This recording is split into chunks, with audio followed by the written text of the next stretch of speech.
இந்த விழாவுக்கு வந்திருக்கும் பெரியவர்கள் அனைவருக்கும், பத்திரிகை தொலைக்காட்சி நண்பர்கள் அனைவருக்கும் வணக்கம். எல்லாரும் சொன்ன மாதிரி உண்மையாகவே சந்தோஷமாக இருக்குது. எங்களை கூப்பிட்டதுக்கு ரொம்ப நன்றி. ஹீரோவை இன்ட்ரடியூஸ் பண்ண வச்சதுக்கு ரொம்ப ரொம்ப நன்றி. Very happy. அண்ட் கண்ணு கெட்ட தூரம் வரைக்கும் டைரக்டர்ஸாக இருக்கிறாங்களா, அதனால கொஞ்சம் தயக்கமாக இருக்கு. ஸோ நான் கொஞ்சம் அப்படியே பயந்துட்டு இருந்தேன். நல்ல வேளை ஜீவா வந்து காப்பாற்றிட்டாரு. அதுக்கு தான் இந்த பக்கம் பவ்யெல்லாம் கிடையாது, பயந்து தான் இப்படி வந்து உட்காந்தேன். ஏன்னா ஃபர்ஸ்ட் டே ஸ்கூலுக்கு போகும்போது எப்படி ஒரு பயம் இருக்குமோ அந்த மாதிரி இருந்தது எல்லா டைரக்டர்ஸ் கூட உட்காரும் போது. ஏன்னா எல்லாருமே சக்ஸஸ்ஃபுல் டைரக்டர்ஸ் அண்ட் பல ஸ்கூல் பிரின்சிபல் ஒரே ஸ்கூலில் வந்து இருந்த மாதிரி இருந்தது. அது எல்லாமே விக்ரமன் சாருக்காகவும் KS ரவிக்குமார் சாருக்கும் காமிச்சாங்க. அன்பு தான்.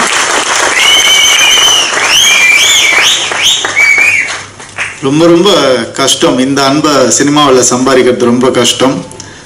இதுக்கு யார் கிரேட்டுன்னு என்னால் இன்னும் முடிவு பண்ண முடியல. விக்ரமன் சார் வந்து KS ரவிக்குமார் சாரை நம்பி அவர் பையனை அவர்கிட்ட ஒப்படைச்சது அது கிரேட்டா, இல்லை KS ரவிக்குமார் சார் என் குருவுக்கு நான் தான் பண்ணுவேன் அப்படின்னு சொல்லி பண்ணது அவர் கிரேட்டானே புரியல எனக்கு.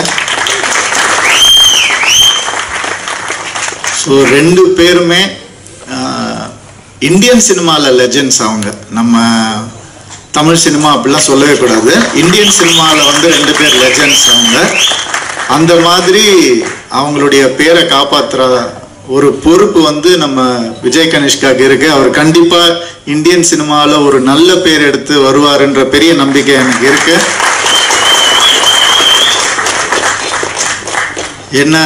ஏன்னா வந்து ஒரு பயங்கரமான ஒரு ஹீரோ. அவரோட படத்தில் வந்து விக்ட்ரின்னு ஆரம்பித்தார். படத்தில் நான் தான், வேற யாரும் இல்லை. ஜெயம் ரவின்னு பேர் வந்தது ஜெயம் படத்தில் தான். அதுக்கு அப்புறம் ஒரு ஹீரோ வர்றாருன்னா ஹிட் லிஸ்ட் அப்படின்னு நான் சொல்லுவேன். கண்டிப்பாக பெருமையாக இருக்குது சொல்லும் போது. அதனால நம்ம ஹீரோவை வந்து என்னோட ஒரு ஹிட் ஃபில்ம் டைலாக்லேருந்து டைலாக் வச்சு வரவேற்கணும்னு நினைக்கிறேன். கோமாளி படத்துல இருந்து, வா மச்சான் வா மச்சான் வா மச்சான், இப்படி ஒரு இன்ட்ரோ கொடுத்து ரொம்ப நாள் ஆச்சு மச்சான், வா மச்சான் வா மச்சான். நான் முதல்ல இண்டஸ்ட்ரிக்கு வந்தப்போ KS Ravikumar sir, Kamal sir, எல்லா லெஜெண்ட்ஸும் என்னை வந்து அன்பாக வரவேற்றாங்க. இன்னைக்கு என்னால் உங்களை வரவேற்க முடியும்னு நினைக்கும் போது ரொம்ப ரொம்ப சந்தோஷமா இருக்கு. அந்த மகிழ்ச்சி எனக்கு எப்படி இருந்ததுன்னு எனக்கு மட்டும்தான் தெரியும். இன்னைக்கு இவ்வளோ பேர் உங்களை வரவேற்கும் போது, இவ்வளோ பேர் வரவேற்கும் போது கண்டிப்பாக நீங்கள் சந்தோஷமாக இருப்பீங்கன்னு நான் நம்புகிறேன். அண்ட் இந்த சந்தோஷம் உங்களுக்கு லைஃப் லாங் இண்டஸ்ட்ரியில் ஹிட்டோட சேர்ந்து இருக்கணும்னு நான் நினைக்கிறேன். All the best. And music director Sathya sir, song சூப்பராக இருந்தது சார். Amazing, awesome. ரொம்ப என்ஜாய் பண்ணேன். அண்ட் ரெண்டு ஹீரோ சப்ஜெக்ட்ஸ் கேட்டிருக்கேன். ரெண்டு ஹீரோ படத்தில் வந்து நடித்து கேட்டிருக்கேன். ரெண்டு டைரக்டர் வந்து ஒரு படத்தில் பண்ணி இப்போ தான் நான் முதல் தடவை கேட்குறேன். ஸோ அது ரொம்ப ஹெல்த்தியான ஒரு விஷயம் நான் நினைக்கிறேன். சூரிய கார்த்திக்னு வச்சுக்கோங்க, அது நல்லா இருக்கும். சூரிய கார்த்திக் அப்படி வச்சுக்கோங்க. அப்படி வச்சுக்கிட்டா ஒரு நல்லா இருக்கும். சுபா மாதிரி அந்த மாதிரி நீங்கள் வச்சுக்கிட்டிங்கன்னா நல்லா இருக்கும். இந்த நட்பை விட்டுறாதீங்க. இன்னும் நிறைய இந்த மாதிரி வந்து பண்ணணும்னு ஆசைப்படுறேன் கண்டிப்பாக. அண்ட் இந்த படம் வந்து ஆல்ரெடி ஹிட் டாக்குன்னு எல்லா பெரிய டைரக்டர்ஸும் சொல்லிட்டாங்க. இது இனிமேல் உங்கள் கையில் தான் இருக்குது. கண்டிப்பாக ட்ரெய்லர் பார்த்த உடனே நமக்கு தெரியும் ஒரு ஹிட் மெட்டீரியல் என்னன்னு. ஹிட் லிஸ்ட்டை ஹிட் ஆக்க வேண்டிய பொறுப்பு உங்களது. நன்றி, வணக்கம், தேங்க்யூ. பேர் இருந்தாலே கொஞ்சம் குறுக்குல பேசுவாங்கன்னு நினைக்கிறேன். மன்னிச்சுக்கோங்க. நான் வந்து ஆரம்பிக்கும் போதே சரத்குமார் சார் பற்றி சொல்லி தான் ஆரம்பிக்கணும்னு நினச்சேன். அது கடைசியில் நான் மறந்துட்டேன். ஆனால் எங்கள் பழுவேட்டரையர் அவரை வந்து நாங்கள் எப்படி மறக்க முடியும்? இப்போல்லாம் எப்படி இருக்குன்னா, சினிமாவில் சரத் சார் ஒரு படத்தில் நடித்தா அந்த படம் கண்டிப்பாக ஹிட்டு, நல்ல படம் அப்படின்ற மாதிரி இருக்கு. சார் உங்களுடைய சப்போர்ட் கிரேட் சார். நீங்கள் பல பேருக்கு அந்த மாதிரி பண்ணிட்டு இருக்கீங்க சார். உங்க நல்ல மனசுக்கும் உங்களுடைய திறமைக்கும் என்னைக்குமே நீங்க சுப்ரீம் ஸ்டாராகவே இருப்பீங்க சார். இந்த விழாக்கு வந்திருக்கும் அனைவருக்கும் என்னோட வணக்கத்தை தெரிவிச்சுக்கிறேன். இருக்கிற எல்லா கான்டென்ட் நீயே பேசி முடிச்சிட்டேன். எங்கேருந்து ஆரம்பிக்கிறதுன்னு தெரியல. ஸோ ஆக்சுவலி என்னை ஃபஸ்ட்டு டைரக்ட் பண்ணது விக்ரமன் சார் தான். பெரும்புலின்னு ஒரு படத்தில் நான் வந்து டெபியூ ஆகிருப்பேன். ஒரு ஒரு சைல்டு ஆர்டிஸ்டாக நான் வந்து பண்ணியிருப்பேன். அதுக்கப்புறம் ரவிக்குமார் சாரோட டைரக்ஷனில் தான் இன்ட்ரடியூஸ் ஆனேன். அதில் சரத்குமார் சாரோட முதுகில் வந்து யானை ஓட்டுவேன் சார். ஸோ கிருஷ்ணர் வேஷத்தில் இருப்பேன். ஸோ அதில் நீங்கள் போய் அந்த படத்தில் பார்த்துக்கிட்டிங்கன்னா அது ஒரு சின்ன தங்கங்கிற அந்த ஆமாம் சார் ஃபுல் நாஸ்டாலஜியா ஆகிட்டு இருக்கு. ஸோ இது வந்து ஒரு குடும்ப ஃபங்க்ஷன் இது. ஸோ ஃப்ரம் புது வசந்தம்லேருந்து இன்ன வரைக்கும் லைக் இதே மாதிரி விஜய் கனிஷ்கா இதே மாதிரி என்னோட ஃபர்ஸ்ட் இன்ட்ரொடக்ஷன் போது கூட இதே லைக் உள்ளங்கள் தான் வந்தாங்க டு என்னை வாழ்த்துறதுக்கு. ஸோ டுடே அவங்க வாழ்த்தி என்னால் ஓரளவுக்கு நல்ல படங்கள்லாம் பண்ண முடிஞ்சது. ஸோ ஐம் ஷுர் இந்த வாழ்த்து நிச்சயமாக அவங்களுக்கு வந்து ஒரு பெரிய ஒரு பிளெஸிங்காக இருக்கும். And wishing you all success. And அது மட்டும் இல்லாமல் சூப்பர் குட் பாணியிலே இன்னும் நிறைய புது டைரக்டருக்கு வாய்ப்பு கொடுங்க. அண்ட் அவங்க கூடயே ட்ராவல் பண்ணி இன்னும் லைக் என்னோட நான் கிட்டத்தட்ட ஒரு 30-40 ஃபிலிம்ஸ் பண்ணியிருப்பேன். அதில் 70% நியூ டைரக்டர்ஸ் தான். ஸோ இந்த மாதிரி ஒரு நியூ டைரக்டர்ஸோடு பண்ணும்போது உங்களுக்கு ஒரு புது எக்ஸ்போஷர் வரும், ஒரு புது இது வரும். அதே மாதிரி இந்த மாதிரி டைரக்டர்ஸோடு பண்ணும்போது ஒரு பெரிய எக்ஸ்பீரியன்ஸ் உங்களுக்கு வரும். ஸோ சொல்லவே வேணாம், you have a beautiful team and the title looks amazing. So ஹிட்லிஸ்ட்டுங்கிற ஒரு படம் வந்து நிச்சயமாக ஒரு வெற்றி படமாக இருக்கும். அண்ட் எல்லாரும் சொன்ன மாதிரி Kanishka has a very promising phase. So இன்னும் நிறைய ஜானர்ஸ் ட்ரை பண்ணணும், இன்னும் நிறைய புதுமையான படங்கள் பண்ணணும்.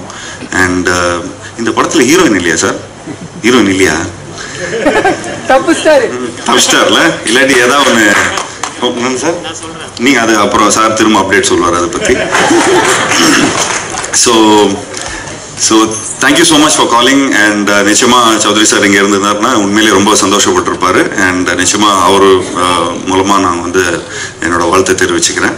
And thank you sir, thank you Vikraman sir, thank you KS Ravikumar sir, thank you so much for calling. And Kanishka, wishing you all the best. And to all the friends out here for all the support you give him. So இன்னும் கடைசி வரைக்கும் நீங்கள் வந்து இதே மாதிரி அவனுக்கு support கொடுக்கணும்.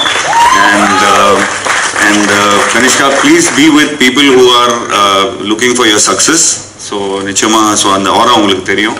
So be with writers, directors, cinematographers so that you have a form of beautiful community. So wishing you all success. And directors-க்கும் என்னோட வாழ்த்துக்களை தெரிவிச்சுக்கிறேன். Thank you so much sir. And ப்ரொடக்ஷனுக்கும் KS Ravikumar சாரோட ப்ரொடக்ஷனுக்கும் என்னோட ரொம்ப மனமார்ந்த வாழ்த்துக்களை தெரிவிச்சுக்கிறேன். இது ஒரு 100 crore கிளப் ஆகணும் அப்படிங்கிறது என்னோட வாழ்த்துக்களை தெரிவிச்சுக்கிறேன். தேங்க்யூ. மேடையில் இருக்க பெரியவங்க எல்லாருக்கும், குறிப்பாக இந்த பெரியவர்களுக்கு நடுவில் தன்னுடைய எண்ணத்தால் மகா பெரியவராக உயர்ந்து நிற்கும் KS ரவிக்குமார் அவர்களுக்கும்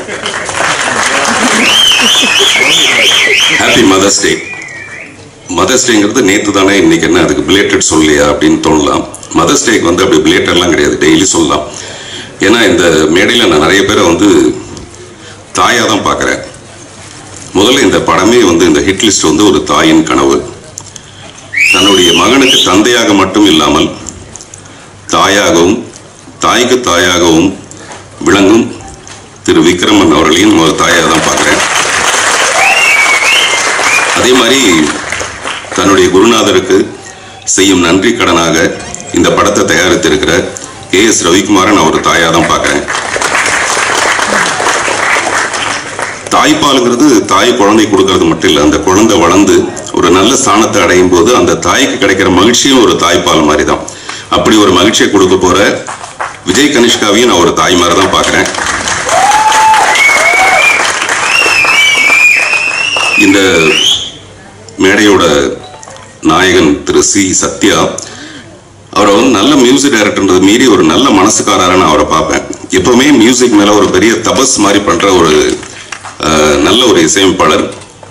இந்த படம் வந்து நிறைய பணத்தோட செய்யறதை விட நிறைய நல்ல மனசோட செய்யறதுனால சத்யாவோட இசை வந்து இதுக்கு ரொம்ப பெரிய பலமா இருக்கும் நான் நம்புறேன். பாட்டை பார்க்கும்போது எனக்கு அப்படிதான் தோணுச்சு. ரொம்ப ட்ரெண்டியா இருக்கு சார், என்னுடைய படம் மாதிரி இருக்கு.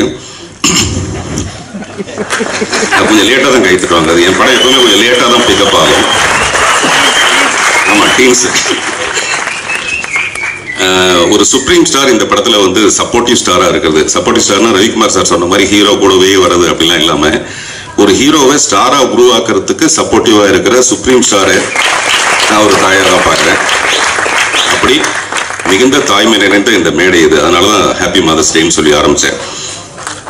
அப்பாவுடைய விக்ரமனுடைய ஃபிலிம் கேரியர்ல ஃபிலிம் லிஸ்ட்ல அத்தனையும் ஹிட்ஸ். ஆனா பையனுடைய முதல் படமே ஹிட் லிஸ்ட். அந்த படத்தோட பெயர் அமையிறது கூட ஒரு நல்ல விஷயம் தான். புதிய பாதை மாதிரி ஒரு படம் முதல் படத்தோட பெயர் அப்படி அமையிறதும், அதே மாதிரி நான் ட்ரெய்லர் டீசர் சாங் எல்லாம் பார்க்கும்போது ஒரு இளம் அஜித்தை பார்க்குற மாதிரி, ஒரு விஜய் தேவர் கொண்டாவை பார்க்குற மாதிரி, அடுத்த படத்துக்கே 10 கோடி ரூபாய் சம்பளம் கொண்டா அப்படின்னு கேட்குற மாதிரி. இப்ப சமீபத்தில் அந்த மாதிரி ஆயிடுச்சு. கனிஷ்கா என்ன பண்ணலாம்னா, இப்ப சமீபத்தில் கவின் கிட்ட ஏங்க நீங்க 7-8 கோடிலாம் சம்பளம் கேட்குறீங்களாமேன்னு பத்திரிகையாளர் கேட்கும்போது அவர் கொஞ்சம் தடுமாறினார் பதில் சொல்றதுக்கு. நீங்க இப்பவே பதில ரெடி பண்ணி வச்சுக்கலாம், என்ன பதில் சொல்லலாம்னு கரெக்டா ரெடி பண்ணி வச்சுக்கலாம். ஒரு 2-3 படம் கழிச்சு KS ரவிக்குமார் சார் வந்து விக்ரமன்ட்ட சொல்லுவாரு, நல்ல வேளைங்க நான் இன்ட்ரோடியூஸ் பண்ணதுனால நம்ம படத்துக்கு 10 கோடி ரூபாய் கேட்கிறாரு, மற்றவங்க எல்லாம் 15 கோடி ரூபாய் கேட்கிறாரு அப்படிங்கிற அளவுக்கு. 9 மணிக்கு வர வேண்டியனா 9:42 வந்ததுக்கு காரணம் வந்து டிராபிக், மெட்ரோ, அது மாதிரி நிறைய காரணம். பட் அடுத்த படத்துல விஜய் கனிஷ்காவோட படத்துக்கு நான் வரும்போது விஜய் கனிஷ்காவுடைய ஃபேன்ஸே ஒரு காரணமா இருக்கணும், உள்ள வரவிடாம தடுக்கிற அளவுக்கு பயங்கர. நிஜமா இப்போதைக்கு நமக்கு தேவை அவங்களுக்கு என்ன தெரியும்னா, இந்த மாதிரியான வாழ்த்துக்கள் தான் ஒரு பெரிய சப்போர்ட்டிவான ஒரு விஷயமா இருக்கும். அந்த டீசர்ல வந்து ரூல் 1 ரூல் 2 அப்படின்னு சொல்லிட்டு போட்டிருக்கு. I wish Vijay Kanishka to rule the stardom. Thank you. ஒரு படம் எடுக்கலாமே தவிர தனியாக எடுக்க முடியாது. நான் கூட ஒத்த செருப்பு ஒரு படம் எடுக்கலாமே தவிர ஒத்தையா ஒருத்தனா பண்ண முடியாது. அதுக்கு ஒரு டெஃபினட்டா ஒரு டீம் வேணும். இசையா பாடலா அப்படிலாம் பிரிக்க முடியாது. ஒரு பெரிய டீம் சேர்ந்தாதான் ஒரு படத்தை வெற்றி அடையும். அப்படிப்பட்ட இந்த குழுவுக்கு என்னுடைய மனப்பூர்வமான வாழ்த்துக்கள். நன்றி. அனைவருக்கும் வணக்கம். பத்திரிகை சகோதரர்களும் ஊடக நண்பர்களுக்கும் இந்த மேடையில் அமர்ந்திருக்கும் இளைஞர்களுக்கும், நான் எல்லாரும் பெரியவங்கன்னு சொல்றாங்க, எல்லாமே இளைஞர்கள் தான். மனதால் இளைஞராக இருந்து கொண்டு கலைக்குலத்தை காப்பாற்றிக் கொண்டிருக்க ஜாம்பவங்களுக்கும், புகைப்பட நிபுணர்களுக்கும், அருமை பத்திரிகை சகோதரர் முன்னணியில் இருக்கின்ற பத்திரிகை சகோதரர்களுக்கும், பிரகாஷ் பேசும்போது இங்கே பார்க்கணும், செல்போன் பிரியர்களுக்கும், விஜய் கனிஷ்காவின் ரசிக பெருமக்களுக்கும் நன்றி கலந்த காலை வணக்கத்தை தெரிவித்துக் கொள்கின்றேன். இது ஒரு நாஸ்டாலஜிக் மூமெண்ட் சொல்லணும். இந்த இடத்துல வந்து நின்னாலே 175வது நாள் விழா கமலா தியேட்டரில் மறைந்த கலைஞர் அவர்கள் இந்த விழாவிற்கு வந்து வருகை தந்திருந்தார்கள். 175th டே நாங்கள் இங்கே செலிப்ரேட் பண்ணோம். ஸோ அதுதான் நீங்கள் ஞாபகம். கமலா தியேட்டருக்கு வந்தாலே ஒரு சென்டிமெண்டலி குட் பிளேஸ் நான் சொல்லுவேன். அதில் Kanishka, you come to the right place and definitely உங்களுக்கு ஆல் தி பெஸ்ட். இதில் நான் சொல்லணும்னு அதிக நேரம் எடுத்துக்கணும்னு விரும்பல. 2 மணி நேரம் தான் எடுத்துக்குவேன். சாரி, 2 நிமிஷம் தான் எடுத்துக்குவேன். எனக்கு வந்து இங்கே வந்தாலே நான் இமோஷனல் ஆகிடுவேன். அதனால தான் என்னை கூப்பிடாமல் இருக்கிறது நல்லது. Because I got my love and affection to both Vikraman and Ravikumar. Ravikumar வந்து என் வாழ்க்கையின் ஒரு தருணத்தில் என்னை வந்து அவர் வந்து, அதாவது அவர் முதல் படம் 1990ஆம் ஆண்டு புரியாத புதில் வந்து அவர் இயக்குறார். அதான் ரவிக்குமாரோட முதல் படம். அந்த படத்தில் வந்து என்னை வந்து புக் பண்ணிட்டார். நான் வில்லனாக இருந்தேன். என்னை வந்து ஒரு பாசிட்டிவ் கேரக்டர் பண்ணுறீங்க ஷரத் அப்படின்னு சொல்லி இன்ட்ரடியூஸ் பண்ணி நீங்கள் வரணும் அப்படின்னு சொன்னார். சரின்னு சொல்லிட்டேன். ஆனால் அன்ஃபார்ச்சுனேட்லி நான் வந்து ஒரு 60 அடியிலேருந்து கீழே வந்து ஹைதராபாத்தில் அடிபட்டு 6 months I was in bed. கழுத்தை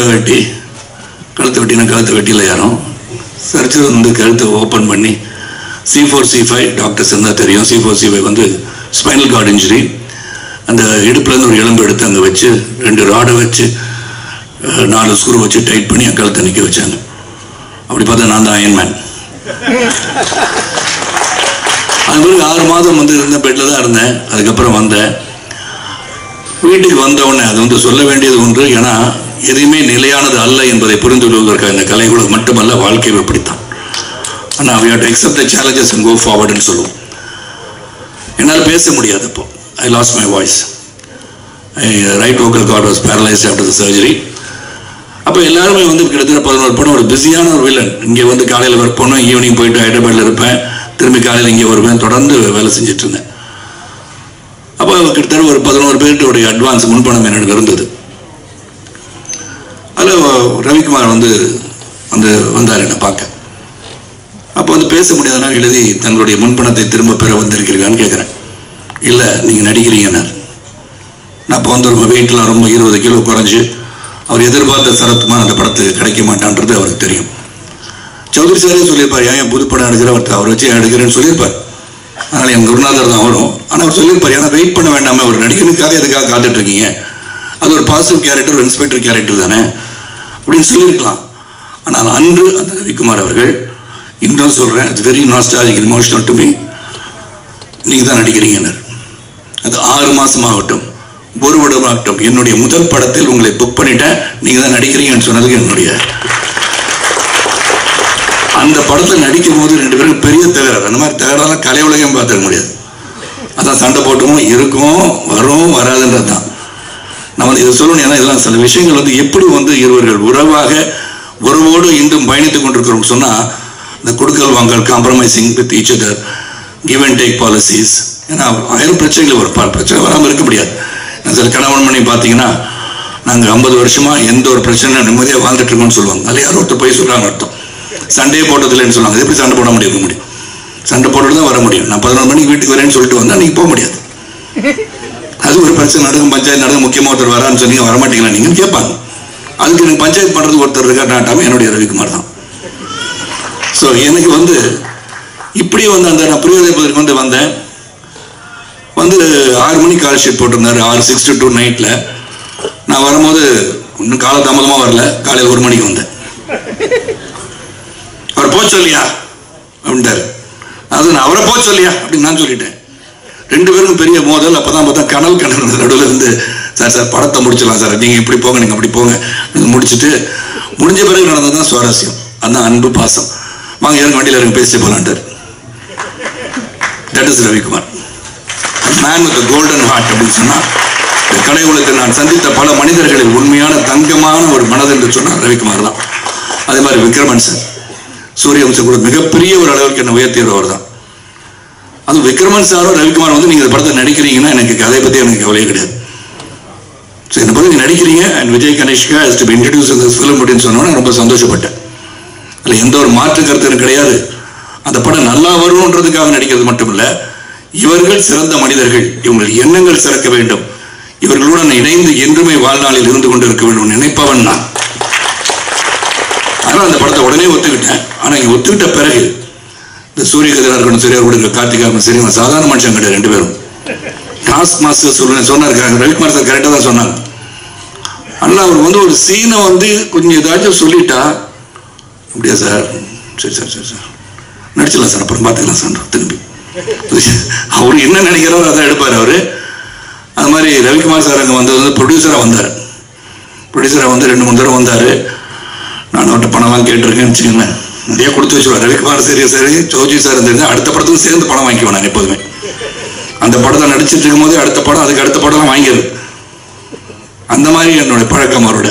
சார் இந்த விக்ரமன் அண்ட் ரவிக்குமார் வந்து சொல்லும் போது கதையை கேட்டேன். Very interesting script.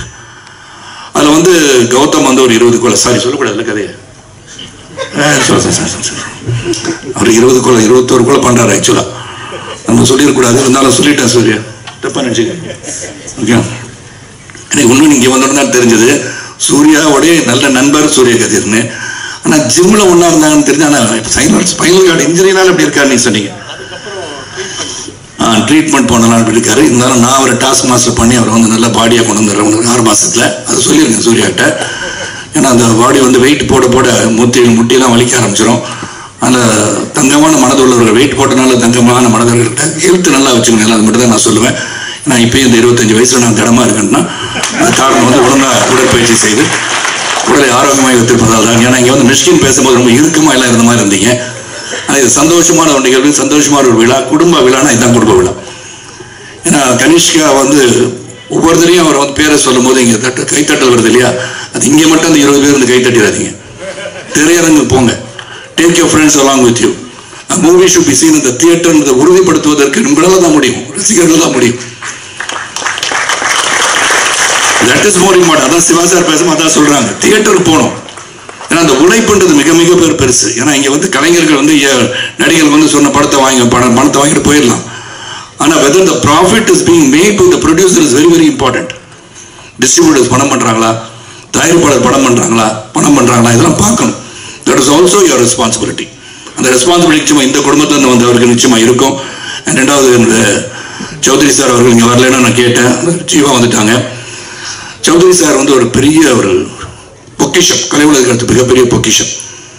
நான் அவர் கூட வந்து 13 படம் பண்ணியிருக்கேன். 100 படத்தில் 13 படம் பண்ணியிருக்கேன். Almost 13% of film have done with. 100வது படம் என்ன வச்சு பண்ணலான்னு சொல்லியிருக்காருன்னு நினைக்கிறேன். சரி, ரெஜிஸ்டர் பண்ணி அது பெட்டர். அது சூரியவம்சம் 2 பண்ணலான்னு பேசிட்டு இருந்தோம். இன்னும் அது சரியா வந்து அமையல. அது சூரியவம்சம் 2 இருக்கட்டும், 3 இருக்கட்டும், 4 இருக்கட்டும். எனக்கு 150 வயசு ஆன பிறகு கூட நடிப்பேன். ஏன்னா பத்திரிகையாளர் ரெடியா ஆகிட்டோம். சரத்குமார் மென்டல் ஆகிட்டே 150 வயசு வரைக்கும் வாழ்வான்னு போடுவாங்க. நாளைக்கு அது சந்தோஷம் எனக்கு. ஏன்னா ஒருத்தர் 150 வயசு வாழ்வேன்னு சொன்னா சந்தோஷப்படுறத விட்டு வாழ்வாரா அப்படின்னு கிண்டல் பண்றது அதிகமாக இருக்காங்க இப்போ. So that becomes news. எது நியூஸ்ல கொடுக்கணும் அது முதல்ல கொடுத்துடணும். அவங்க சந்தோஷப்படுவாங்க. ஒரு ரீதி நாளைக்கு 150 வயசு வாழ்வேன் சரத்குமார் சொன்னார், எப்படி முடியும் அப்படின்னு சொல்றாங்க. ரஜினி சார் வந்து பார்க்குற பாபாவே வந்து 4000 வருஷம் வாழ்ந்திருக்காரு. அதனால உள்ளத்தால் இன்று பார்த்தா இன்று புரட்சி தலைவர் இல்லை, மக்கள் தலைவர் இல்லைன்னா கூட இன்று வாழ்ந்து கொண்டு இருக்கிறார். அதுதான் வாழ்க்கை. நீ நடந்து சென்ற பாதையில் அடுத்தவர் வந்து பின்னாடி பயணிக்கிறாங்கன்னா பார்க்கணும். So I will live for எவர்ன்றதை உருவாக்க வேண்டியதான் நம் கடமை. அந்த கடமை இங்கே எல்லாரும் செஞ்சுட்டு இருக்காங்க. நீங்க தான் சொல்லிட்டேன், நான் வீட்டை சொன்னேன், உதயகுமார சொன்னேன், பெரியவர் எல்லாரையும் சொல்லிட்டு இருக்காங்க. யாரும் சொல்றாங்கன்னு கேட்டேன் நான். அதனால இளைஞர்களே அப்படின்னு சொன்னேன். இளமையாக இருப்பவர்கள், உள்ளத்தால் இளமையாக இருப்பவர்கள் தான் வந்து இயக்குநராக இருக்க முடியும், மற்றவர்களை இயக்குபவராக இருக்க முடியும். ஆனால் என்ன பொறுத்த உடல் ஆரோக்கியத்தோடு இருப்போம். சுவர் இருந்தால் தான் சித்திரம். இன்னைக்கு வந்து ஆல்கஹால், ட்ரக்ஸ் இதெல்லாம் வந்து தேவையற்ற ஒன்று நினைப்பவன் நான். அதனால் எது அளவுக்கு மீறினா அமிர்தம் விஷம் என்ற ஒரே ஒரு பழமொழி மட்டும்தான் என் தந்தையார் எனக்கு சொல்லிக் கொடுத்தது. ஒன்றே ஒன்று தான் பாக்யராஜ் சார் வந்து பல பேர் மனசை உடச்சிட்டார், அன்றைக்கி போயிட்டார், இருந்தால் சொல்லியிருப்பேன். அது மாதிரி சொன்னது வந்து எனக்கு என்னன்னா, 3 நாள் வந்து தொடர்ந்து முருங்காக கொண்டு நான் முருங்காக இருக்கும் போய் கீரை கொண்டாங்க, சாம்பார் வச்சு கொடுத்தாங்க. ஆனால் ஒன்றுமே செட் ஆகலைன்னாரு. அவர் என்ன சீன் செட் ஆகலைன்னு சொன்னான்னு நினைக்கிறேன். இல்லையா, முருங்காக்குள்ள வீரியம் இருக்கான்னு எனக்கு தெரியாது. பட் என்ன சொன்னான்னு எனக்கு புரியல. உதயகுமார் கேட்டா நீங்க அவரே கேளுங்கன்னாரு. எனக்கு இந்த மாதிரி சொன்ன பாசல் சார் சொன்ன மாதிரி எதையும் நேரடியாக கேட்டுருவேன் நான்.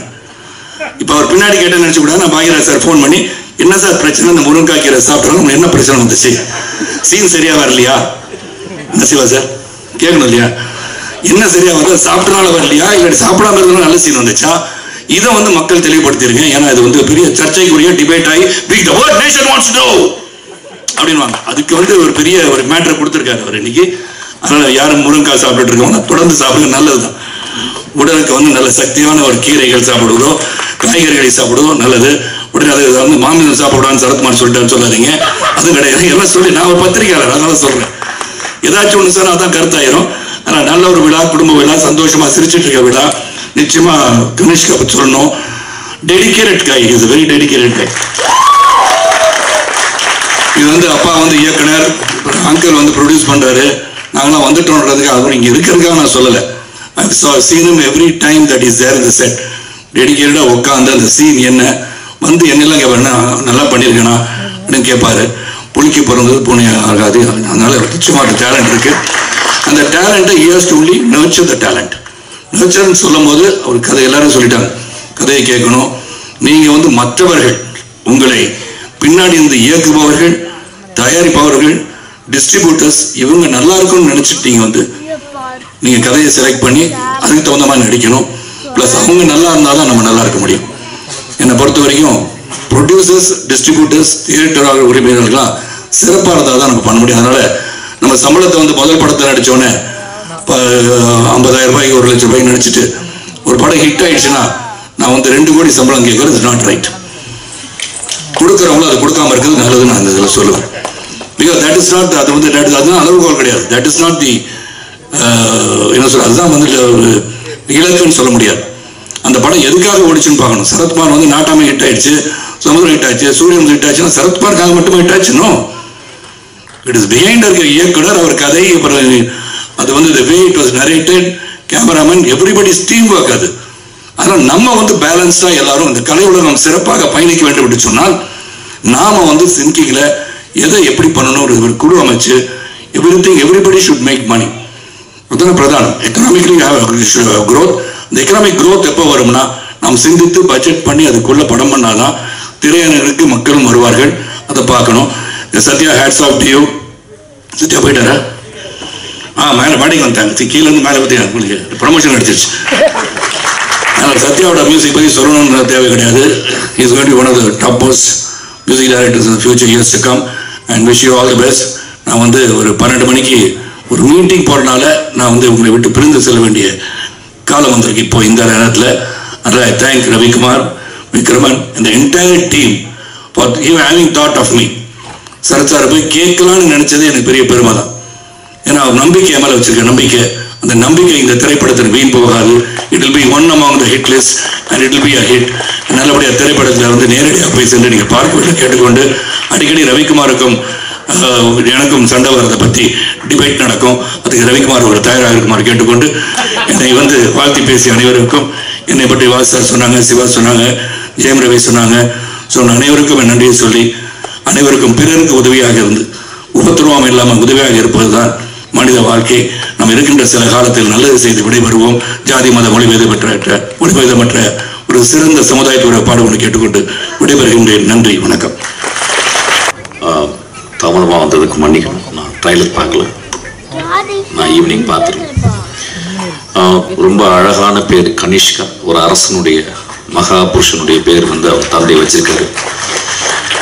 விக்ரமன் சாருடைய டைட்டில்ஸில் ரொம்ப பிடிச்சது புது வசந்தமும் வானத்து பொருள் அப்படின்றது. இந்த மாதிரி டைட்டில் எங்களால் யோசிக்க முடியுமான்னு தெரியல. ஆக்சுவலாக பியூட்டிஃபுல் டைட்டில். நான் பழகிய சினிமாக்காரர்களே எப்பொழுதுமே எளிமையாகவும் அழகாகவும் பழகிறது நம்ம ரவிக்குமார் சார். எனக்கு 25 வருஷமாக அப்படியே பார்ப்பேன். எப்போயாவது ஒரு வருஷத்துக்கு 2 தடவை தான் மீட் பண்ணுவேன். அவ்வளோ எளிமையாக, அவ்வளோ ரொம்ப extraordinary human being sir. Thank you so much for being very extraordinary. நான் அவர் கூட இந்த படத்தில் ஒர்க் பண்ண போகிறேன். ட்ரெயினில் ஒரு முக்கியமான ஒரு கேரக்டர் எழுதியிருக்கேன். கெட்ட கேரக்டர் தான் எழுதியிருக்கேன் அவருக்கு. ஆக்சுவலாக ரொம்ப அழகாக இருக்குது. நிறைய பேர் அவர் தான் எங்கள் குரு கதிர் சாரை பார்த்தேன்.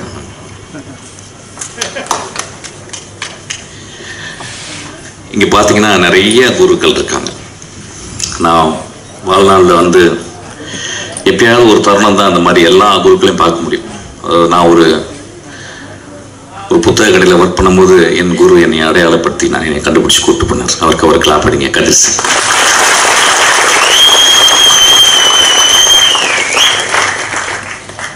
அவர் என்னை கூப்பிட்டு போகலன்னா இன்னைக்கு நான் அந்த மேடையில் இருந்துக்க மாட்டேன். ஆக்சுவலாக அவர் வந்து அவர் குரு பாக்யராஜை பற்றி எப்பயுமே சொல்லுவார். அவருக்கு ஒரு பெரிய கிளாப் அடிங்க.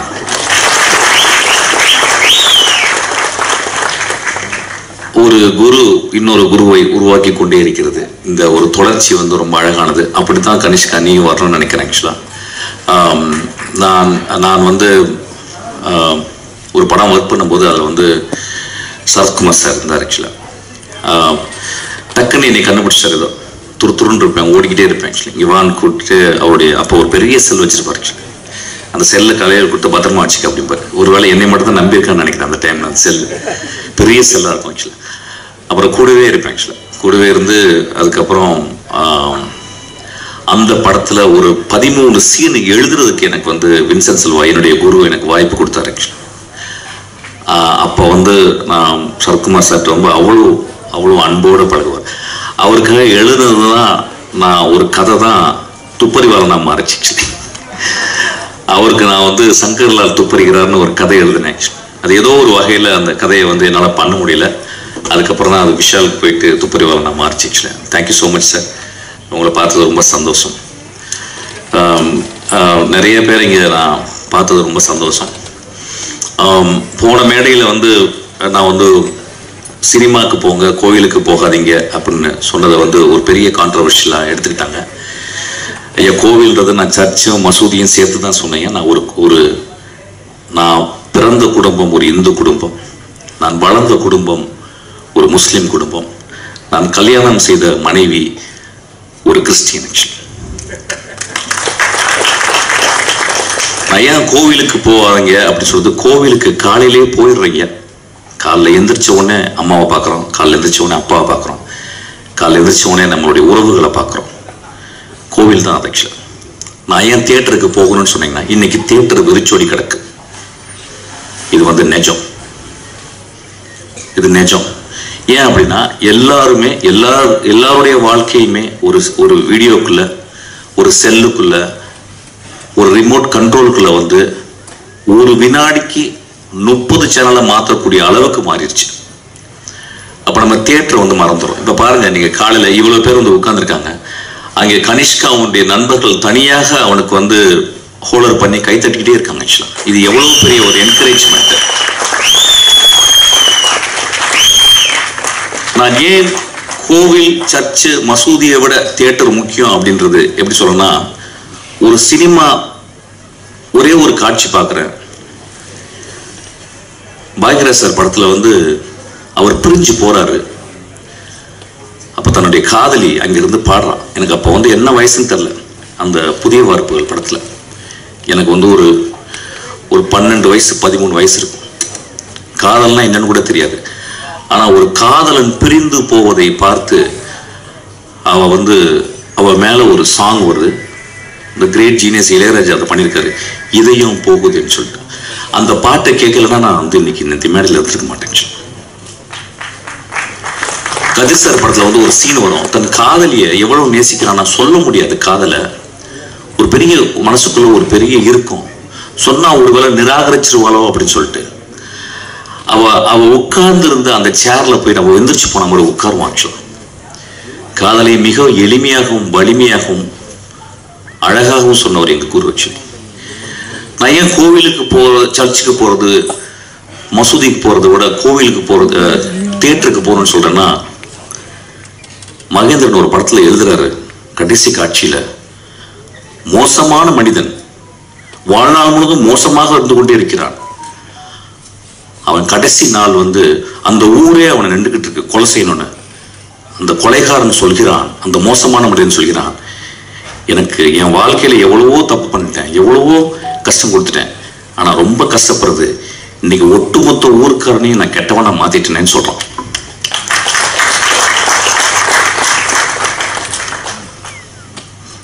கொலை செய்து விட்டு, தன் காதலனுக்காக கொலை செய்து விட்டு பல வருடங்கள் ஜெயிலில் இருந்து அவ ஒரு படகுல வந்து இறங்குறான். அவ அந்த படகுல இருந்து இறங்கி, அந்த ஓரத்துல இருந்து இறங்கி அந்த கரையில கால் வைக்கும் போது அவளுக்காக 20 வருஷம் காத்திருந்த, நோய்வாய்ப்பட்டு படுக்கையோடு இருந்த அந்த மனிதனுக்கு நெஞ்சு துடிக்குது. ஐயா பாரதராஜா எழுதினார் பார்த்தீங்க, அதுதான் என் கோவில்னு சொல்றேன், அதுதான் சர்ச்சுன்றேன், அதுதான் மசூதின்றேன். இறைவனை மறுக்க முடியாது. நான் மிகச்சிறந்த இறைவனை மறுப்பாளர்களை நான் வாழ்நாளில் பார்த்திருக்கிறேன். எஸ்விஆர் போன்ற அவர்களை நான் கும்பிட்டுக் கொண்டிருக்கிறேன். நான் சொன்னது, ஒரு 2 பேரா உட்கார்ந்து ஒரு வீட்டில் டிவி பார்க்கலாம். ஆனா ஒரு பெரிய ஸ்பெக்டக்கல், ஒரு தோனி ஆடுறது வந்து கிட்டத்தட்ட லட்சக்கணக்கான போய் நேர பார்த்தாதான் அது ஒரு பெரிய செலிப்ரேஷன். அது மாதிரி முதல் செலிப்ரேஷன் வந்து தியேட்டர். ஒரு 5000 வருஷத்துக்கு முந்தி கிரீக் தியேட்டர்ல இது வரைக்கும் 9000 நாடகங்கள் எழுதப்பட்டிருக்கிறான். மொத்தம் 33 தியேட்டர் பிளே தான் இப்ப அவைலபிள் இருக்கு எக்ஸ்டெண்டா. அப்ப எத்தனை பேர் வந்து பார்ப்பாங்களாம்? 16000 பேர் வந்து தியேட்டரை பார்ப்பாங்களாம். ஏன் தியேட்டர் போகணும் அப்படின்றது வந்து எப்படின்னா, இந்த காலகட்டத்தில் நம்ம எவ்வளவு உறவுகளை தெரிஞ்சிருக்கோம். இன்னைக்கு என்ன ரொம்ப அழகானதுன்னா, இந்த விக்ரமன் சாரும் இன்னைக்கு வந்து கே.எஸ். ரவிக்குமார் சாரோட இந்த ஒட்டுமொத்த தமிழ் சினிமாவும் இங்க வந்து உட்கார்ந்துருக்கிறது காரணம் என்னன்னு கேட்டீங்கன்னா, இந்த 2 தெய்வங்களுக்காக தான். கோவில்ல மட்டும், மசூதியில மட்டும், சர்ச்சில் மட்டும் தெய்வங்கள் இல்லையா, மிகப்பெரிய எழுத்தாளர், மிகச்சிறந்த எழுத்தாளர். வானத்தை போல அப்படின்ற ஒரு டைட்டில ஒரு கலைஞன் மட்டும் தாங்க எழுத முடியும். ஒரு பொயட்ரிங்க அது. வானத்தை போல வாழுங்கடான்னு சொல்றோம். வாழ்க்கையில் எப்பொழுதும் சோகங்கள் இருக்கும், புது வசந்தம் வீசும் ஐயா அப்படின்னு சொல்றான். ஒரு எழுத்தாளனும் ஒரு திரைப்பட சிற்பியும் மட்டும்தான் சொல்ல முடியும். கோவிலும் சர்ச்சும் மசூதியும் ஸ்பிரிச்சுவல் என்கொயரி பண்றது. சினிமா தியேட்டர்கள் மாரல் என்கொயரி பண்றது. இன்னைக்கு ஸ்பிரிச்சுவல் என்கொயரியோட மாரல் என்கொயரி தேவைன்னு அதுக்காக தான் நான் லாஸ்ட் டைம் அப்படி சொன்னேன். அதாவது ஒட்டுமொத்தமாக ஒரு மேடையில் பேசும்போது 10 நிமிஷத்துல ரொம்ப பேச முடியாது, விலாவரியாக பேச முடியாது. அதை தட்டையாக எடுத்துக்கொண்டு ஒத்தை கருத்தாக எடுத்துக்கொண்டு அதை அப்படி சாடாதீங்கய்யா. என்னுடைய படங்கள் தேவதைகளையும் மகா மனிதர்களையும் மட்டுமே சொல்லிக் கொண்டிருக்கின்றன. இங்க இருக்க எல்லாருமே அப்படித்தான். இன்னைக்கு நான் வந்தது 3 தடவை எனக்கு விக்ரமன் சார் எவ்வளவு பெரிய டைரக்டர், எனக்கு 3 தடவை அவர் வந்து எனக்கு மெசேஜ் பண்றாரு, கால் பண்றாரு. அப்புறம் KS ரவிக்குமார் சார், இது மிக அழகான ஒரு மேடை. பார்த்திபன் சார் வந்து கேட்டார், என்ன பேச போறீங்கன்னு நான் யோசிக்கிறேன்னு கேட்டார். நான் பார்த்திபன் சாரை பத்தி என்னுடைய லாஸ்ட் பர்த்டேக்கு கூப்பிட்டேன்.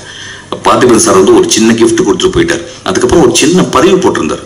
அந்த பதிவில் நான் என்னமோ அவர் தவறாக பேசியதாகவும், அது என் கூட இருந்த ஒரு மனிதர் அவர்கிட்ட போய் சொல்லி உங்களை பத்தி தவறா பேசிட்டாரு அப்படின்னால ரொம்ப வருத்தம் அடைந்தாலும் சொல்லியிருந்தார். அவர் இருக்கும்போது பேசணும்னு நினைச்சேன். ஒருவேளை நான் அப்படி பேசி இருக்கலாம் ஐயா. நான் தனி அலையில் இருக்கும் பொழுது நான் இளையராஜாவையும் மணிரத்னத்தையும் விமர்சிக்கிறதுக்கு தகுதி எனக்கு இருக்கு, உரிமை இருக்கு. நம்ம வீட்டில் எல்லாரும் பண்றதுதான். நான் என்ன பேசுறேன்னு தெரியல, ஆனால் உங்களுக்கு புதிய பாதையை நான் எப்பொழுதுமே நான் கோவிலாக கும்பிட்டுக் கொண்டே இருப்பேன் ஐயா. நீங்கள் ஒரு மகா சிருஷ்டிகர்த்தா. ஒவ்வொரு படத்தையும் நீங்கள் ஏதாவது ஒண்ணு ஆடியன்ஸ் கொடுக்கணும்னு யோசிச்சுக்கிட்டே இருக்கீங்க. நீங்களும் ஒரு கடவுள் தான். ஒருவேளை நான் தெரியாமல் ஏதாவது பேசியிருந்தால் நான் மன்னிப்பு கோருகிறேன். அப்படி பேசியிருக்க மாட்டேன். ஒரு மனிதனை பத்தி இன்னொரு மனிதனிடம் போயிட்டு அவன் இப்படி பேசினான் அப்படி பேசினான்னு தயவுசெய்து நம்பாதீங்க. அவன் கடுமையான கோழை. அவன் என்னிடம் எந்திரித்து நான் தப்பாக பேசும்போது நீ தப்பா பேசிட்ட அப்படின்னு சொல்லியிருந்தா அவன் நல்லவன். ஸோ கோழைகளின் வார்த்தைகளை நம்பாதீர்கள். நான் சொன்னா என்னன்னு தெரியல, பட் இருந்தாலும் நான் மன்னிப்பு கேட்டுக்கிறேன். உங்களை நான் வந்து உங்க படங்களை விமர்சிக்கிறதுக்கு என் தனி அறைகள் எனக்கு உரிமை இருக்கு. KS ரவிக்குமார் சார் வந்து ஜாலியா எடுப்பாரு அப்படின்ற எனக்கு உரிமை இருக்கு. மிஷ்கின் வந்து பிளாக்காவே எடுப்பான் அப்படின்னு சொல்றதுக்கு உரிமை இருக்கு. பெரிய மயிர் மாதிரி பேசுறான் அப்படின்னு சொல்றதுக்கு உரிமை இருக்கு. நேர்ல பேசும்போது நம்மலாம் ரொம்ப சொந்தக்காரங்க, நம்மலாம் வந்து குடும்பத்தவங்க. ஸோ அதனால இதை நான் பதிவு பண்ணிக்கிறேன். ரொம்ப அழகான ஒரு மாலை இது, காலை. கனிஷ்கா, உனக்கு பெரிய ரெஸ்பான்சிபிலிட்டி இருக்கு. பெரிய பெரிய ஆளுங்களாம் உன்னை வாழ்த்திருக்காங்க. நான் ட்ரைலர் பார்க்கல, நிச்சயம் இந்த படம் நல்லா வரும். ஏன்னா 2 கிரேட் சோல்ஸ் உன் பின்னாடி இருக்கிறாங்க. ஆக்சுவலாக இயக்குநர்களுக்கு வாழ்த்துக்கள், சத்யாவுக்கு வாழ்த்துக்கள். Thank you so much. இந்த படம் பெரிய வெற்றி அடையணும். எல்லாரும் போய் தியேட்டரில் பார்க்கணும். தயவுசெய்து ரிமோட் கண்ட்ரோலில் பார்க்காதீங்க, தியேட்டரில் பார்க்கணும்னு கேட்டுக்கிறேன். ஒரு சின்ன அழகான ஒரு விஷயம் சொல்கிறேன். ஒரு சினிமா ஏன் ரொம்ப அழகானது அப்படின்னு சொல்கிறேன்னா, அமர் சிங் சம்கிலான்னு சொல்லிட்டு ஒரு படம், அதில் வந்து A.R. ரஹ்மானுடைய ஒரு பாட்டு